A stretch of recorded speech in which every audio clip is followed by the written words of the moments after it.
नमस्कार दोस्तों, स्वागत है। पिछले कुछ सेशंस में हमने जीएसटी के कई ज़रूरी कॉन्सेप्ट समझे हैं और आज उसी कड़ी को आगे बढ़ाते हैं एक बहुत ही प्रैक्टिकल सवाल के साथ।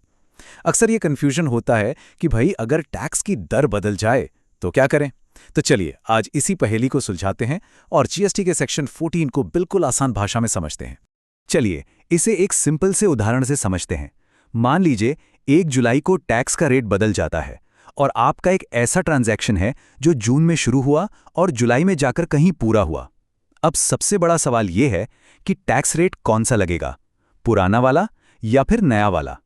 यही वो कंफ्यूजन है जिसे आज हम दूर करेंगे। अब देखिए, इस गुत्थी को सुलझाने के लिए जो नॉर्मल नियम है ना, सेक्शन 12 और 13 वाले, उनसे काम नहीं चलेगा।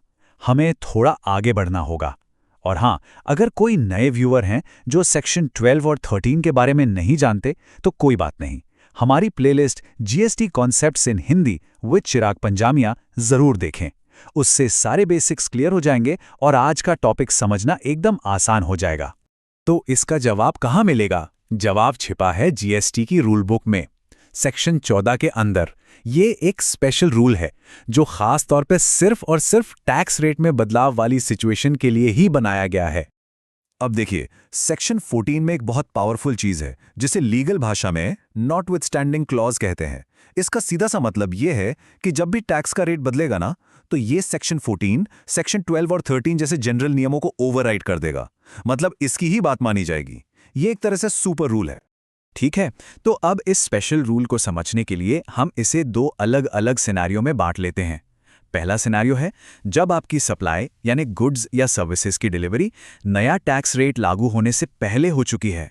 ओके, तो स्क्रीन पर जो टेबल है उस पर ध्यान दीजिए। याद रखिएगा, इस सिनेरियो में सप्लाई पहले हो चुकी है, रेट बदलने से पहले, मान लीजिए जून में। अब केस 1 देखते हैं। इनवॉइस भी जुलाई में बना और पेमेंट भी जुलाई में आई। दोनों चीजें रेट बदलने के बाद हुई। ऐसे में कानून कहता है कि इनवॉइस डेट या पेमेंट डेट जो भी पहले पड़ेगी वही टाइम ऑफ सप्लाई मान ली जाएगी। सिंपल है। अच्छा, अब केस 2। इनवॉइस तो पहले जून में बन गया था लेकिन पेमेंट आई जुलाई में। यहां पर क्योंकि इनवॉइस पहले बन गया तो बस इनवॉइस की तारीख ही फाइनल है, वही टाइम ऑफ सप्लाई है। और आखिर में केस 3। सोच लीजिए पेमेंट एडवांस में जून में ही मिल गई पर इनवॉइस जुलाई में बना, तो यहां पर क्योंकि पेमेंट पहले आ गई तो टाइम ऑफ सप्लाई होगी पेमेंट मिलने की डेट। तो इस पूरी कहानी का सार क्या है? एकदम सिंपल सा लॉजिक है। अगर सप्लाई रेट बदलने से पहले हुई है तो बस ये देखिए कि इनवॉइस या पेमेंट, इन दोनों में से कोई भी एक इवेंट अगर रेट बदलने से पहले हो गया तो बस उसी इवेंट की तारीख फाइनल हो जाएगी, वही बन जाएगी टाइम ऑफ सप्लाई। बस इतना ही है। चलिए, पहला पार्ट तो क्लियर हो गया। अब आते हैं दूसरे सिनेरियो पे। यहां पर सिचुएशन बिल्कुल उल्टी है। यहां गुड्स या सर्विसेज की सप्लाई नया टैक्स रेट आने के बाद हुई है। अब देखते हैं जब सप्लाई रेट बदलने के बाद होती है यानी जुलाई में, तो नियम कैसे पलट जाते हैं। पहला केस, इनवॉइस तो जून में ही एडवांस में बन गया लेकिन पेमेंट जुलाई में आई। यहां टाइम ऑफ सप्लाई होगी पेमेंट की तारीख। अब दूसरा केस देखते हैं। ये इंटरेस्टिंग है। इनवॉइस और पेमेंट दोनों ही एडवांस में आ गए, मतलब जून में ही, पर सप्लाई कब हुई? जुलाई में। ऐसे में टाइम ऑफ सप्लाई क्या होगा? इनवॉइस या पेमेंट डेट, इन दोनों में से जो भी पहले है वही। और तीसरा केस, एडवांस पेमेंट जून में आ गई लेकिन इनवॉइस सप्लाई के टाइम यानी जुलाई में बना, तो यहां पर टाइम ऑफ सप्लाई मानी जाएगी इनवॉइस की तारीख।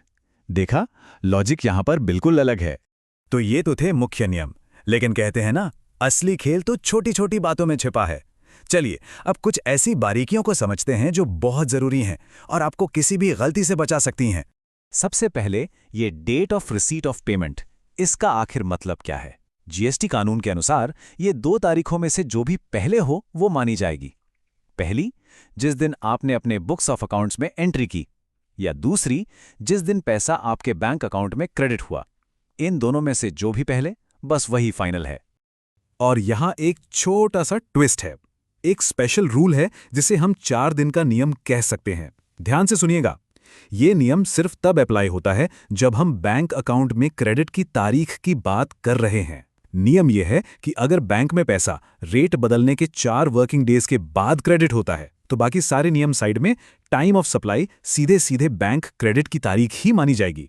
ये एक बहुत जरूरी एक्सेप्शन है। तो इतनी सारी बातें हो गईं, अब इन सबको एक साथ जोड़ते हैं। चलिए एक सिंपल सी चेकलिस्ट बनाते हैं ताकि जब भी रेट चेंज हो आप सेक्शन 14 को आसानी से फॉलो कर सकें। तो रेट बदलने के टाइम क्या करना है? सबसे पहला स्टेप, रेट बदलने की तारीख क्या है उसे पहचानें। दूसरा, ये तय करें कि सप्लाई उस तारीख से पहले हुई या बाद में। तीसरा, अपने इनवॉइस और पेमेंट की तारीखों को पक्का कर लें।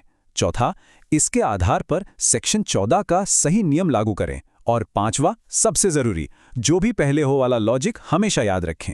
बस इतना कर लिया तो काम आसान हो जाएगा।